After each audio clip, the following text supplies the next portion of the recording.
Brought you by Meghdoot herbal. मुझे diabetes है। मेघदूत मधुशून्य ये हाई ब्लड शुगर और ब्लड प्रेशर को कंट्रोल तो करता ही है, साथ में ये मुझे काफी एनर्जेटिक रखता है। मेघदूत मधुशून्य खाओ, फिट एंड फाइन हेल्थ बना।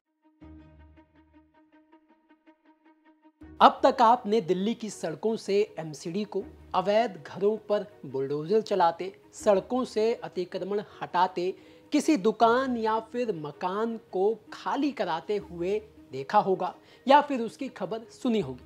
लेकिन अब एमसीडी दिल्ली के एक थाने को, जी हाँ, दिल्ली के एक पुलिस थाने को खाली कराने जा रही है।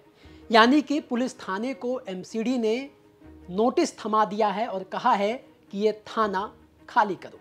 अब ऐसे में सवाल यह है कि एमसीडी एक पुलिस थाने को खाली क्यों करा रही है, उसकी क्या वजह है, चलिए बताएंगे आपको आज के क्राइम कैपिटल के इस एपिसोड में। नमस्कार, मेरा नाम दिनेश यादव है और आप दिल्ली तक देख रहे हैं। सबसे पहले तो आपको बता दें कि एमसीडी ने जिस पुलिस थाने को वो थाना खाली करने का नोटिस दिया है, उस थाने का नाम है जैतपुर। जी हाँ, दक्षिणी दिल्ली में ये जैतपुर थाना पड़ता है और अब इस थाने को एमसीडी ने खाली करने का नोटिस दे दिया है।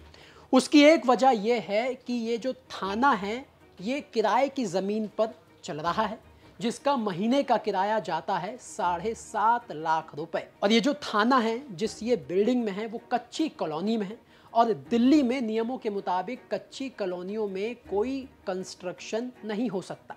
यानी कि दिल्ली की कच्ची कॉलोनियाँ नो कंस्ट्रक्शन जोन में आती हैं, वहाँ पर कोई पक्का निर्माण नहीं हो सकता।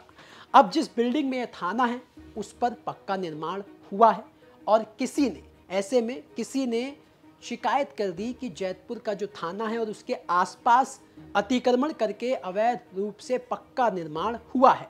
अब जब एमसीडी को शिकायत मिली तो उसे मजबूरन एक्शन लेना पड़ा और उसकी जद में जैतपुर का ये थाना भी आ गया, जिसे एमसीडी ने खाली करने के लिए 15 दिन का नोटिस दिया है। यानी 15 दिन के अंदर अंदर इस बिल्डिंग को, इस थाने को खाली करना होगा और अगर ऐसा नहीं किया तो एमसीडी ने भी कहा है कि फिर मजबूरन थाने पर एक्शन लेना पड़ेगा। यानी थाने पर बुलडोजर भी चल सकता है और उस बिल्डिंग के मालिक के खिलाफ एक्शन भी हो सकता है। राजधानी दिल्ली में चल रही बुलडोजर की कार्रवाई के बीच दिल्ली के उस बिल्डिंग को एमसीडी के द्वारा नोटिस दिया गया है जिसमें दिल्ली का एक थाना चलता है। दरअसल हम बात कर रहे हैं दिल्ली के दक्षिण पूर्वी जिले के अंतर्गत आने वाले जैतपुर थाने की। जैतपुर थाना जिस बिल्डिंग में चलता है उस बिल्डिंग को एमसीडी ने खाली करने का नोटिस दिया है। हम आपको पहले थाने की तस्वीरें दिखा देते हैं। यही वो इलाका है जहां पर इसी बिल्डिंग में जैतपुर थाना चलता है, जिसका किराया बता दें दिल्ली का सबसे महंगा थाना है, जिसका किराया दिल्ली पुलिस 7.5 लाख रुपए से अधिक प्रति महीना देती है।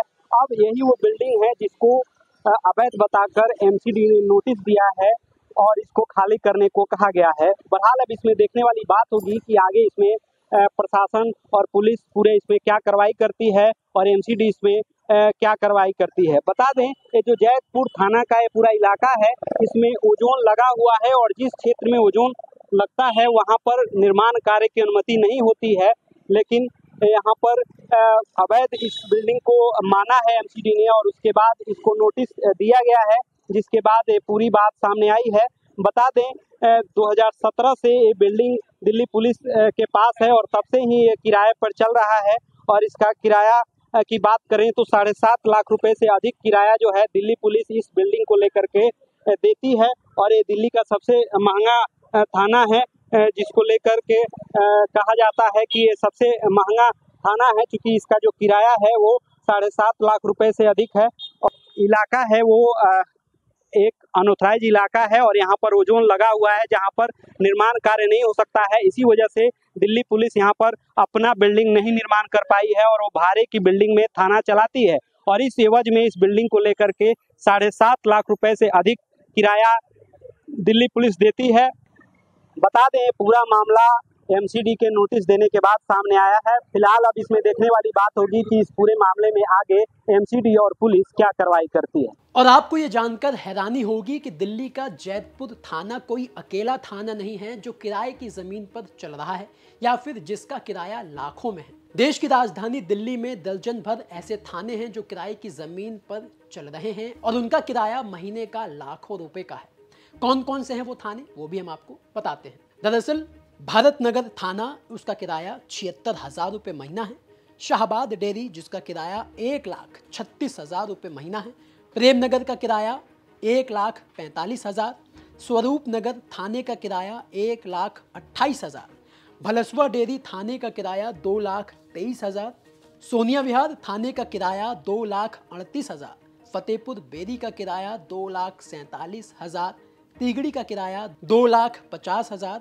छावला थाने का किराया है 59,000 रुपये महीना और इसी तरह करावल नगर का किराया 2,30,000। निहाल विहार थाने का किराया 2,69,000 और रणहौला थाने का किराया है 1,67,000 रुपये महीना। तो दिल्ली में ये तकरीबन 12 ऐसे थाने हैं जो किराए की ज़मीन पर चल रहे हैं। इन थानों के पास अपनी कोई ज़मीन नहीं है और ना ही सरकार की तरफ से कोई ज़मीन आवंटित की गई है। तो ऐसे में सवाल यह है कि क्या जैतपुर थाने की तरह इन दिल्ली के 12 थानों को भी आगामी समय में, यानी आने वाले समय में खाली कराया जाएगा या फिर इनके लिए कोई वैकल्पिक व्यवस्था की जाएगी। और सबसे बड़ा सवाल यह है कि 15 दिनों के अंदर जैतपुर थाना बेघर हो जाएगा। तो ऐसे में बातचीत चल रही है पीडब्ल्यूडी से, ताकि अगर उस बिल्डिंग पर एक्शन होता है तो कोई और जगह थाने के लिए प्रोवाइड कराई जाए। अब देखना ये होगा कि 15 दिनों के अंदर इस थाने को खाली कराया जाता है या फिर कोई न कोई रास्ता निकालकर वहीं पर इस थाने को रहने दिया जाएगा। जो भी इस मामले में अपडेट होगा वो हम आपको ज़रूर बताएंगे।